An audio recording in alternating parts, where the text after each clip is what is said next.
নমস্কার, আমি স্নেহা চট্টরাজ আবারও আপনাদের সামনে নতুন পাঠ পর্ব নিয়ে চলে এসেছি।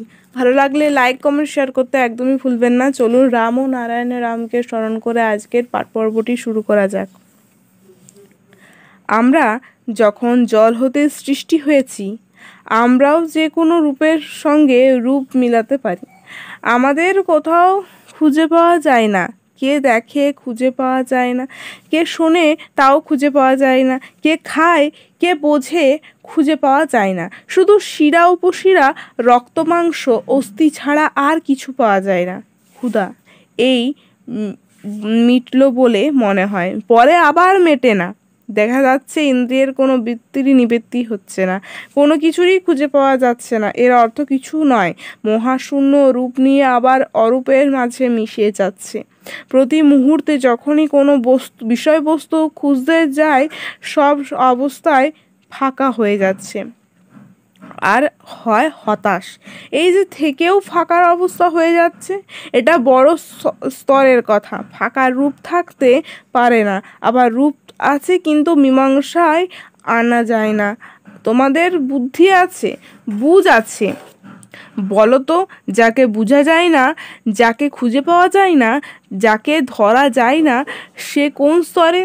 এমন একটি স্তরে ওই মিশে আছে, সেই স্তরে এই স্তরের কোনো বর্ণনা নেই।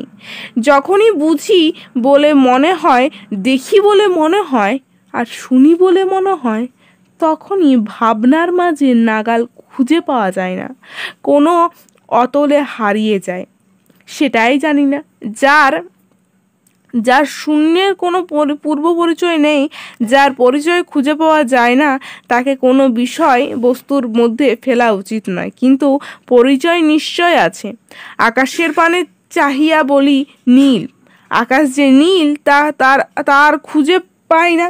এই যে চমৎকার নীল, খুঁজতে গেলে আকাশের নীল নাই, আকাশে বাতাসের সাড়া নাই, দেখতে পাই না, বাতাসে খুঁজে পাই না। অদ্ভুত। বড় বড় গাছগাছড়া টেনে নিয়ে চলেছে, কে নিচ্ছে বুঝতে পারি কিন্তু দেখি না। এদিকে আকাশটা নীল, নীলের অর্থ খুঁজে পাই না। বাতাস বুঝি, দেখি না। বাতাসেরও আর একটা স্থূল রূপ জল। জল খাচ্ছি, টানছি, রং খুঁজে পাওয়া যাচ্ছে না। বাতাসেরও ছোট ভাই জল। কাজেই এই আকাশ হতে,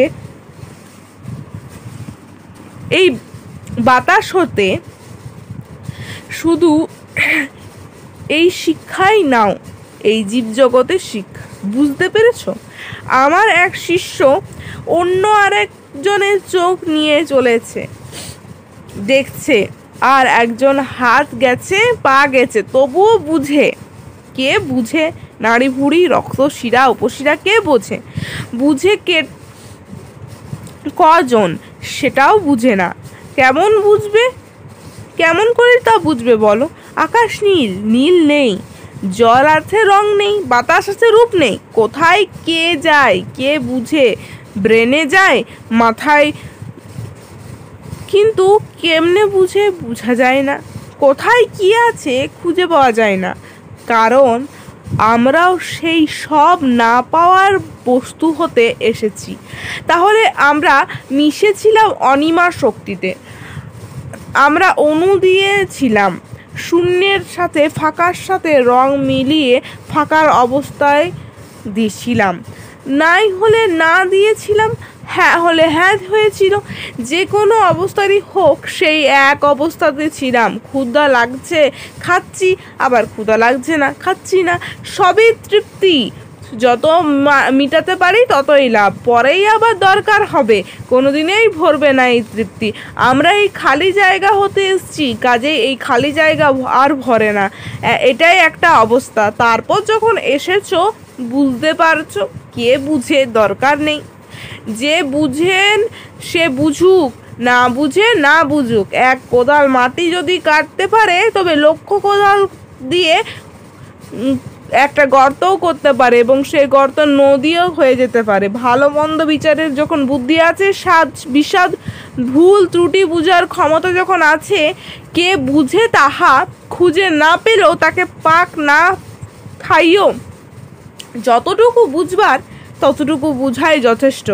এই হতে যদি 1 সের নয়, এই হাতে যদি 10 সেরের বেশিও নিতে পারো তাও তোমাদের তৃপ্তি হবে না। কসরত করে করে উঠবস করে করে ভীম ভবানী হয়ে গেল। বুকের ওপরে প্রথমে ছাগল, পরে গরু, তারপর হাতি নিতে পারল। ঠিক তেমনভাবে তোমরাও পারবে, সবই ঠাকুরের কৃপা। আজ এ পর্যন্তই। পরবর্তী ভিডিও খুব শীঘ্রই আসছে। রাম ও নারায়ণ রাম, রাম ও নারায়ণ রাম, রাম ও নারায়ণ রাম।